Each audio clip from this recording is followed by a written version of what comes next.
老太太满不在乎的道：操心什么？她已经开始着急。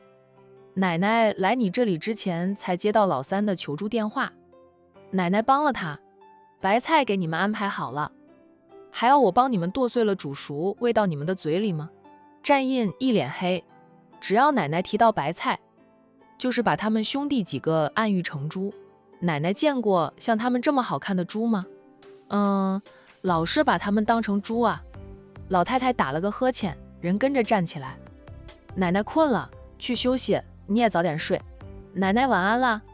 老太太准备上楼休息，走了几步又停下来，转身问着战印：东明出院后还需要海玲去照顾他吗？那小子也是一根筋的，明明爱得要死，又装着能放下的样子。他再嘴硬，再装下去，我就给海玲牵红线，急死他。战印连忙替好友说好话，免得老顽童奶奶暂时没有人可以安排了，就去操心好友的事。他说到东明刚出院回家，家里那么多人照顾他，暂时不用我姐去陆家照顾他。东明是怕拖累我姐才那样做的，就其实他比谁都痛苦。我姐现在盘下了一家酒店，他也忙着生意上的事，东明心疼他累着，就算再难受，短时间内他都会忍着的。若是做复健时间长了，还是没有一点进展，陆东明可能又会发脾气，那个时候才需要海玲继续去刺激他。洋洋的爸也出了事，姓周的被他现任老婆捅了好几刀，现在还在 ICU 躺着，不知道最后能不能挺过来。我姐偶尔还是要带洋洋去医院看看的。老太太点点头，说道：海玲算得上是有情有义了，为了洋洋，她从来没有在洋洋面前说过前夫的坏话，她老人家挺心疼海玲的。若是陆东明那个家伙不知道疼惜海玲，他保证给海玲介绍一个好男人，让海玲的第二春过得比第一春要幸福100倍。让陆东明和周红林都后悔去吧。出院回家，在家里静养的陆东明莫名的打了几个喷嚏。老太太上楼去休息了，战印在楼下略坐了片刻，也上楼去陪老婆梦周公去。海童睡到隔天日上3竿才醒来，醒来后他觉得自己有点腰酸酸的，他边揉着腰肢，边拿起放在床头柜台上的手机，看到手机底下压着一张字条，不用问也知道是他家男人留给他的字条。老婆，我亲自下厨给你做了早餐啊，你起来后就吃早餐，还给你炖了一盅补汤，补汤一定要喝。奶奶昨晚过来了，要在我们家小住几天，署名是爱你的印。哎，奶奶来了。海童的重点放在那老太太来了啊，他怎么不知道奶奶来了？还是昨晚过来的？他昨晚陪着战印去应酬，是出席一场宴会。在宴会上，他遇到了好久不见的张念生，两个人打得声招呼，他就随口问了一下张念生的近况。怎么说也是自己看着长大的，他当成弟弟的人，而且还是好友的嫡亲表弟。海童觉得自己与张念生的几句对话啊，那最正常不过的，但他家那个印啊，明显就不高兴了。想起昨晚发生的事，海童皱着眉，他对昨晚的记忆怎么就停留在他端了2杯酒走向战印，给了他1杯，他自己喝1杯，哄着他与他碰杯，又逗着他开心，然后他喝了酒之后就没有记忆了。海童拿过手机想给战印发信息，手机却在这个时候响了起来，看来电显示却是1号情敌段芊芊。段芊芊找上门来，最后还索要了他的联系方式。海童做好了与情敌交战的准备，并不害怕段芊芊的联系，就把手机号码给了段芊芊。段芊芊当时还怕他给了假的号码，当着他的面打了1次电话。海童便把段芊芊的手机号码进行备注，认为自己以后还会有更多的情敌出现，故而给段芊芊编号为1。那看看他的情敌编号能编到多少号终止。海童接听了段芊芊的来电，海小姐，段小姐邀约我出去喝咖啡了吗？海童开口就直接问着段芊芊。段芊芊噎了噎后笑道：放心，欠海小姐的那杯咖啡，我一定会找时间请海小姐喝咖啡的，我等着。海小姐似乎刚醒来的样子。海童眸子闪烁，她淡淡的道：段小姐有话就说吧，也没什么事，就是向海小姐解释一下，我那晚有急事要回家，才会爽约的。海童哦了一声，两个人是情敌的关系，不争不吵的时候还真没什么话题。彼此沉默了片刻后，段芊芊打破了彼此间的沉默，直白的道：海小姐，我喜欢战印，对她一见钟情。段小姐这是要向战印表白，那你该去找战印，当面和战印说呀。段芊芊没有胆子去向战印表白，至少现在没有胆子等两家公司结束了合作，她不受父亲的条件约束，那她就可以肆无忌惮地追求战印了。男人如猫，那他就有猫不吃鱼。战印和海童结婚也1年了，说不定战印早就厌倦了海童呢。两个人的婚礼都还没有办，海童也一直没有怀孕。很多人私底下都在说海童不能生育的。战家家大业大，战印又是长孙，是当家人，他对孩子必定渴望至极，总要生个继承人嘛。时机合适了，他追求战印，说不定能打动战印的心，让战印和海童离婚，娶她为妻呢。若有了战印以及战氏集团当他的后盾，他就不用担心堂兄弟们跟他抢夺段氏集团了。有机会的时候，我自会向战印表白：海童，我比你优秀，比你更适合战印。话题说开了，段芊芊就把想说的话都说出来。我这个人是不达目的不罢休的，我从来没有对一个男人如此的感兴趣。我觉得我单身到现在都没有嫁出去，也没有男朋友，就是在等着和战印相遇。海童在心里骂着不要脸，面上却淡定得很，问着段芊芊：然后呢？让我给段小姐腾位置啊？还是劝我大度一点吧？那与段小姐共享战印这个男人？段芊芊脸一黑，说道：我不喜欢与人共享，他要的是全部。海童呵呵的笑，巧了，我也不喜欢与人共享我的男人。段小姐若想让我给你腾位置，你去找战印，只要战印跟我说让我给你腾位置，我马上就把战家大少奶奶的位置拱手让给你。段芊芊，海童，你配不上战印的，嫁给战印的人是我，我是他的妻子，是他合法的妻子，配与不配是我们夫妻俩的私事，不用段小姐你这个外人来操心了。立志当小三，要插足别人婚姻的，一旦把道德心丢到一边去，那真的是厚颜无耻。也轮不到段小姐来说我和战印配不配，不知道段小姐是战印的什么人，是哪根葱哪根蒜。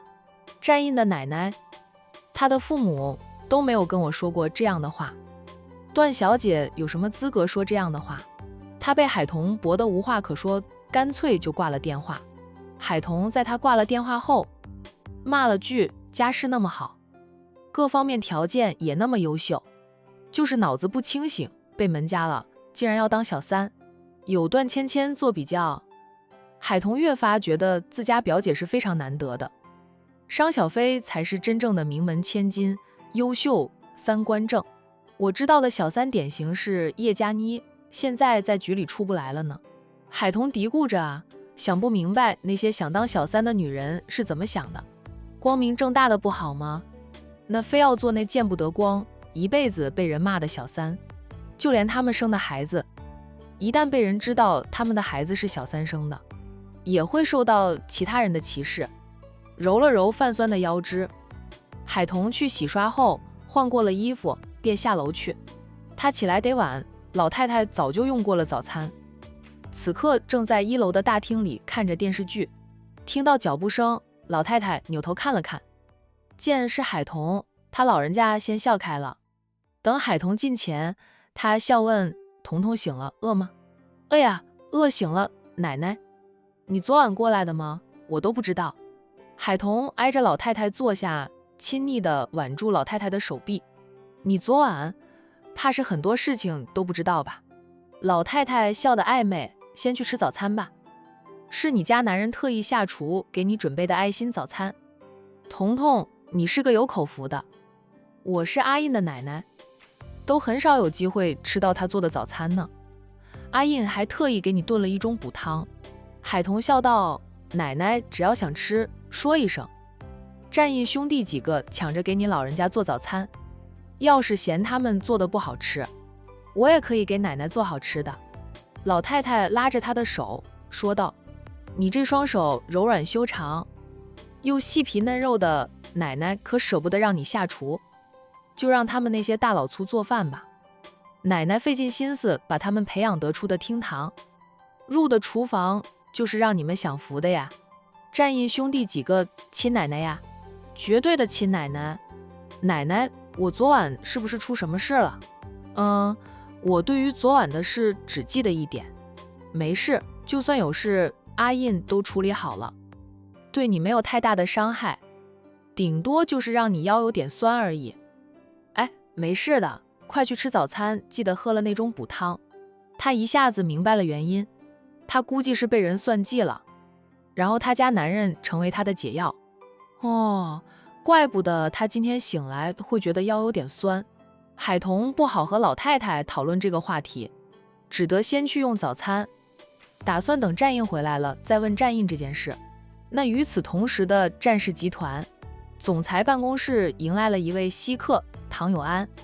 战印刚放下签字笔，一手端起了放在办公桌上的那杯咖啡，一手从裤兜里掏出手机，想着打电话给爱妻的唐永安就敲门而入了。看到是唐永安，战印暂时不打电话给爱妻，他品尝着咖啡，看着唐永安走过来。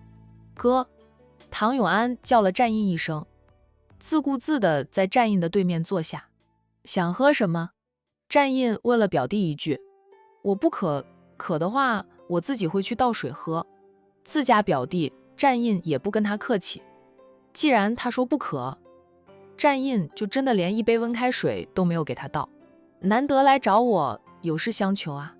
唐家人低调，哪怕唐永安等人和战印来往密切，但在明面上，唐家人是很少来打扰战印办公的。故而唐永安突然过来，战印呢便以为他是有事相求，还不是因为商小飞的事。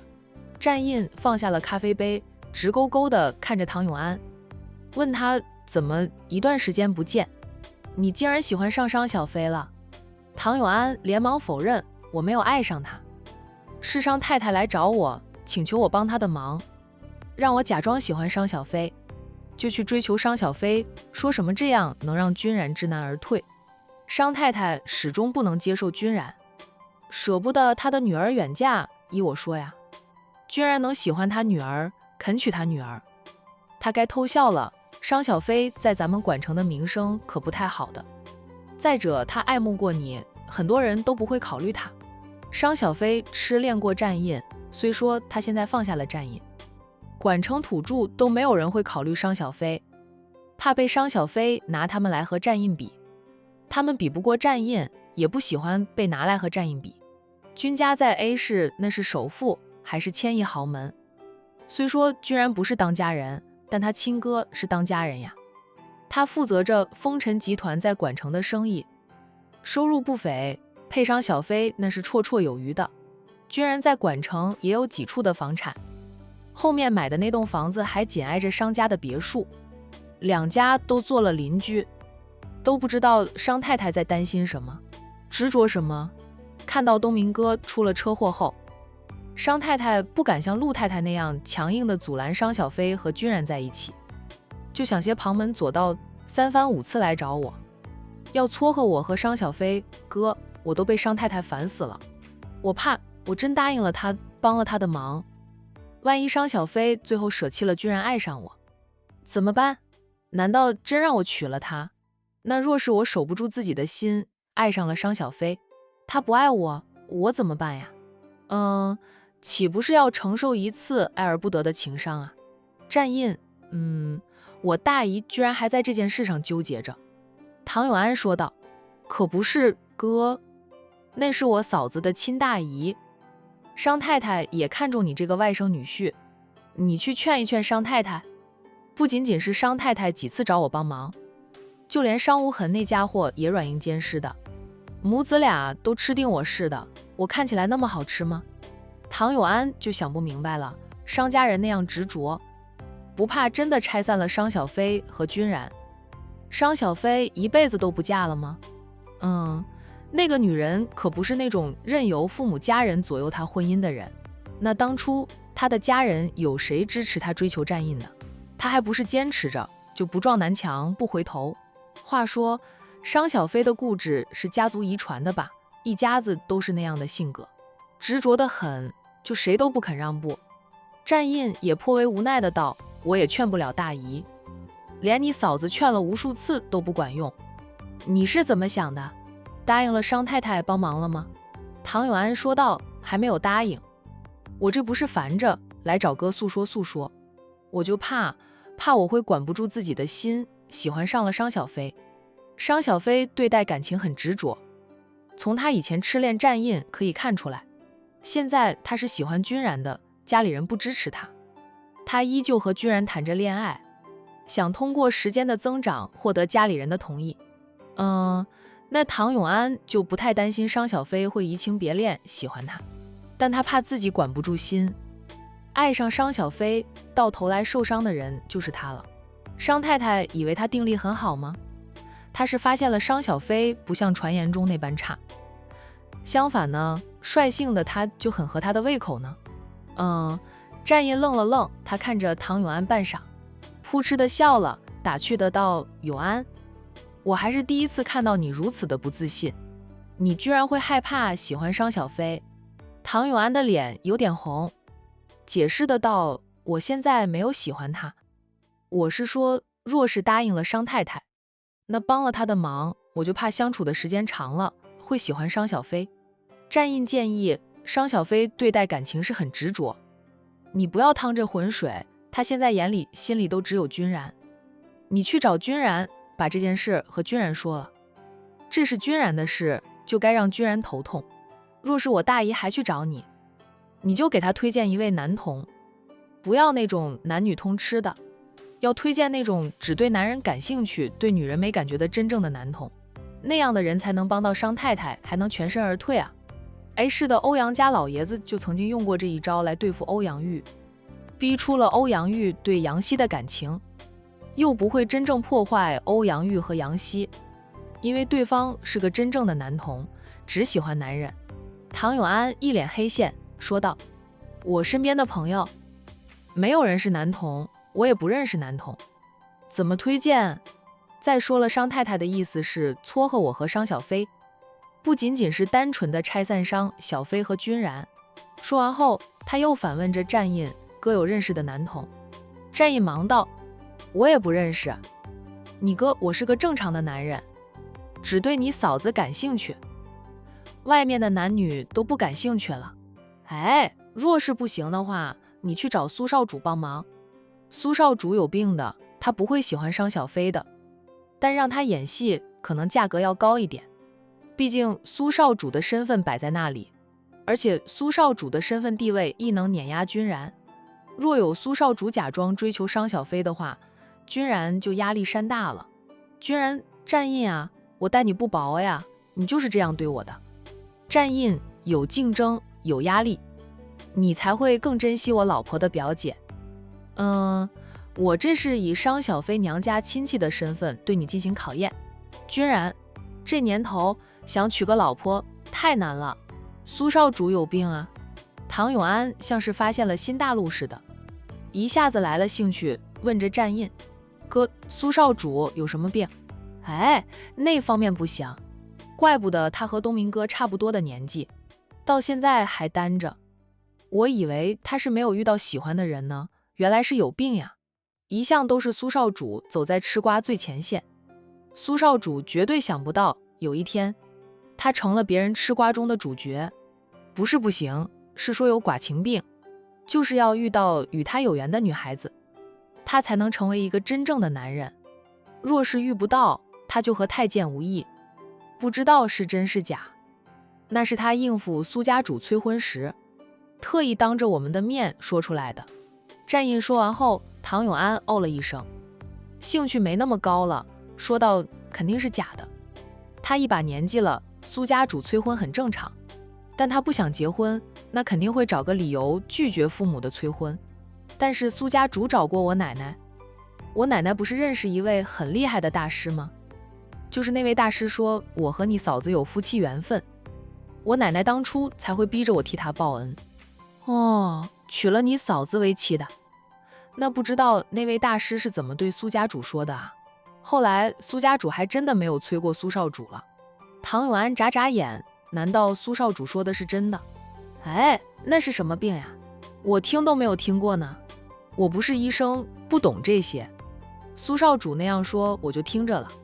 唐永安起身去给自己倒来了一杯温开水，他喝了半杯的温开水，滋润过喉咙后，说道：商太太不敢把主意打到苏少主身上，还是我自己去找苏少主吧。我这是走了什么运啊？别人的感情牵扯到我，还得我花重金去请苏少主帮我摆脱麻烦。就唐永安觉得自己太无辜了。那若是商小飞不喜欢君然，商太太要撮合唐永安和商小飞，唐永安是乐意给自己一个机会的。他见过商小飞几次后，就对那个女孩子改观，相处时间长了，难保不会爱上。但是商小飞心有所属了，对于商太太的撮合，唐永安就不想接受了。虽说商小飞和君然还没有订婚，更没有结婚，他可以和君然公平竞争，他也不想争。他的优势是管成本地人，就算他赢了，商小飞嫁给他，他们就真的会幸福吗？他也接受不了自己的妻子心里装着另外一个男人，所以还是不要插足这件事。战印说他这是单身狗的烦恼，你呀，要是早点就谈恋爱结婚生子，也不会有这样的麻烦，我就也不用操心你的人生大事了。你要是再这样单着下去，我就肯定会让我奶奶帮忙的。你知道我奶奶那个人的，我们兄弟几个都翻不出我奶奶的。手掌心呢，别提你了。唐永安没有在对的时间里遇到对的那个人，怎么结婚生子？战印一噎，无法反驳。我现在就去找苏少主聊聊。知道战印很忙，唐永安倾诉完后便起身告辞。这么着急啊？苏少主未必在家里，你问一下苏南再去苏家，免得扑了个空。想到苏少主神龙见首不见尾的，唐永安嗯了一声，他说道：我也不想急，可我实在是怕急伤太太的撮合。他算计人的时候总是不着痕迹的，往往是跳进他的坑里了才会反应过来。反应过来想爬出他挖的坑就有点困难了。战印笑，能被大姨算计你，说明你很优秀，他们家有多疼爱着商小飞，管城的人都知道的。不是十分优秀的男人，他们家还看不上呢。哥，你这是夸我呢，还是幸灾乐祸呀？两者皆有吧。唐永安黑了黑脸，说道：我去找苏南问问，因为商太太的撮合，我最近都无法安心工作，这笔损失可得找商无痕补回来。我最近有个项目，想找商无痕接手，赚点他的钱。有好的项目记得叫上你哥我保证大力投资，合作共赢。那还用说吗？唐永安笑着，脚下未停，人继续往外走去。战印起身，不过他不是送唐永安出去，而是在办公室里走动走动，最后晃到了窗前，看着窗外的蓝天白云。他掏出手机打电话给海童，海童很快便接听他的电话。老婆，你醒了吗？海童笑道，还没有醒，我在梦里接听你的电话。战印也笑，吃过东西了吗？战印关心地问他，那种补汤一定要喝了，补补身子。喝了呀，老公，昨晚我是不是遭到算计了？我不记得喝了酒后的事情啊，今天醒来又觉得腰酸酸的。昨晚上一个晚上都在做梦，梦到我们翻云覆雨。战印眼底都是笑意，我以为你一点印象都没有呢。哎呀，老婆，我给你当了一回解药，你可得好好的谢谢我哈。海童，那个乌龟王八蛋算计我啊，他都很久没有骂过人了，被他知道是谁在算计他，他保证把对方打得满地找牙，那再以其人之道还治其人之身。战印敛起了笑意，说道：我交给苏南处理。苏南很快就查清楚了，是位老色胚想算计年轻下属的，他让侍者把那杯酒给下属送去，结果中途被你要了那2杯酒，好巧不巧的。我喝的那杯酒没事，你喝的那杯酒就是加了药的。海童有没有把那个老色胚揍一顿？就算是他倒霉催的喝了那杯加了料的酒，那个老色胚在宴会上那样算计人也该揍。老婆，我们都是君子，君子动口不动手，也无需动手，警告了那个老色胚一番，也把他吓得够呛的。他的下属知道真相，当场就给他一巴掌，离职了。他在圈子里的名声也坏了。海童觉得是自家男人占到了便宜，才没有动手的，也是因为对方并不是针对他，否则以战印的性格，明面上不动手，背地里也会整的老色胚叫苦连天的。像是猜到海童心里想什么，战印补充了句，虽说他不是针对你，但那么不要脸的老色胚，我也不会轻饶了他，你放心。哎，有你老公在，会替你出气的。我还以为是段小姐背后搞的鬼呢，她刚才给我打电话了，直白的跟我说，她喜欢你，对你一见钟情。战印，你艳福不浅啊，不管是婚前婚后都不缺追求者，你的追求者都是年轻漂亮的。那说到最后呢，海童的话里满是酸意。听出他话里的酸意，那战印问他，吃醋了？才不呢，醋太酸了，我不爱吃酸的。战印笑，老婆，往往这样说话的人都会被现实打脸的，你老公我是过来人。海童扑哧的笑了，我是有点吃醋，不过我能对付得了情敌，情敌多，也代表我男人优秀，代表我幸运。嫁的老公是人人都想嫁的男人，我得天独厚，他也是得天独厚。嫁了战印这么优秀的男人，只要他不那么小气，老是抱怨他，忽略他就更好了。本来呢，他今天要出差的，现在这状况他得推一推，明天再出差吧。你在忙吧？你忙吧，我去处理一点私事。什么私事？战印马上就问道，是不是想去见张念生？你们好久没见，有很多话想说的吧？哎，那你们约在哪里见面啊？我现在就过去。你想见谁，我都陪着你。又来了，又来了。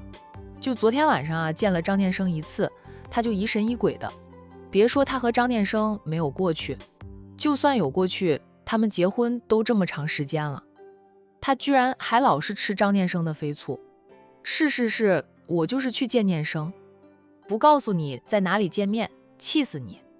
只要提到张念生这个名字，你都疑神疑鬼的。战印，你是有多么的不自信，才会害怕听到张念生的名字？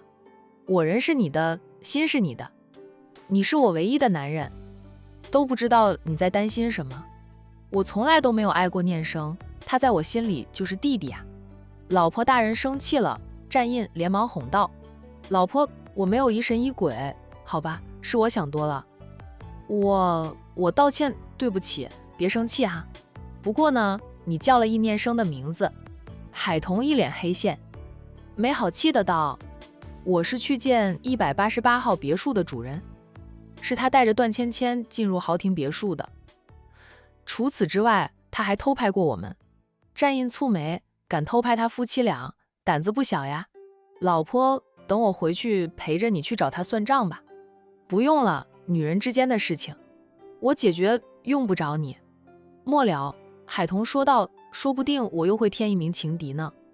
我已经给你的爱慕者排了编号的，看看编号能排到多少号。只要海童提到他的爱慕者，战印在海童面前就直不起腰来。海童的爱慕者也就是张念生，张念生早就放下了对海童的感情，而他的爱慕者就来了一个又一个。海童没有嫌弃他，惹来那么多的烂桃花，要他解决已经很好了，他怎么好意思乱吃飞醋呀？老婆辛苦你了哈。战印歉意地道，他一直洁身自爱，但还是会引来狂风浪蝶，他也很无奈的。海童说的认真，你的心还在我这里，我才守着你，但凡你有点想出轨的意思，我都不乐意守着了，谁想嫁你我让位，情敌层出不穷，这样的磁石老公，当我很想守着呀。老婆，我爱你，永远都只爱你一人，这辈子我也只会有你一个女人。你可千万别把我往推啊。哼哼，看你的表现了，我挂电话了，你忙去吧。海童说完就挂了电话。挂了电话后的海童难得的告了战印一状，他对老太太说道：奶奶，你的宝贝孙子总是乱吃飞醋，以前是这样，现在还是这样，估计以后都是一样，改不了的。老太太说道：奶奶昨晚就骂过他的了，以后他要是再抱怨你忽略他，你就跟奶奶说，奶奶让他知道什么叫做真正的忽略。海童来了兴趣，问道：奶奶，你有什么办法？你把他的所有联系方式拉黑，然后陪奶奶出去旅游，玩上10天半个月都不回来，他才能尝到真正的忽略。海童，以前他拉黑我的时候，后来想方设法加回我，我就跟他说过，若是我们之间再来一次拉黑，就是我们分开之时。这样呀，那你就换一台新手机，不让阿印知道新手机的号码，现在用的手机放在家里，他一样联系不到你的，可是他能查得到，有奶奶在，奶奶不让他查，他就查不到，你可以安安心心的陪奶奶出门旅游。怎么样，彤彤，要不要跟奶奶出一趟远门？老太太极力游说着孙媳妇陪着自己出一趟远门。我明天出差，要出差几天，无妨，奶奶陪着你去，等你办完正经事后，咱们婆孙俩再去玩。对了，带上洋洋吧，有个孩子热闹点，眼看暑假就要结束了，你们都没有带洋洋出去玩过吧？抓着暑假的尾巴，带着洋洋出去见见世面，开拓视野，读万卷书不如走万里路呢，要多带孩子出去走走的。海童心动，他因为太忙，也很久没有放松过了。他问老太太，奶奶想去哪里旅游呀？去江城吧，老三在那边，咱们去那里看热闹。上次你说奶奶去江城不带上你，这次奶奶就带上你了。好呀，那我跟战印说一声，咱们什么时候出发？一说到看老三的热闹，海童连出差的事都丢到一边去，就恨不得马上就出发江城，不用跟他说咱们出门的时候，给他留张字条就行。你不是要去处理私事吗？先去处理了事情，下午咱们就出发。海童笑道，那样战印会抓狂的，他不是老抱怨你忽略他吗？你那么在乎他，他还抱怨，就让他尝尝真正被忽略的滋味，保证以后他都不敢再抱怨你。战印，奶奶这是要拐跑他的老婆，想让他漫漫长夜抱着孤枕难入眠呀，就去了江城，再去 A 市。你不是很喜欢穆晴的那对龙凤胎吗？奶奶也想去瞧瞧那对龙凤胎，多看看沾沾穆晴的好福气，说不定彤彤以后也能生对龙凤胎呢。这句话老太太没有说出口，免得海童觉得她在催生。好啊，风尘山庄有几个孩子啊，很热闹。穆晴生了一对龙凤胎，宁雨辰有一对孪生子。程医生马上就要生了，君家是真的人丁兴旺。哦，她的婆家也是人丁兴旺，可惜的是战家总是没有女儿出生，君家只有叶君伯这一代没有女儿。那到了他儿女这一辈呢，他已经有了个女儿，他下面的那些堂弟们还没有结婚。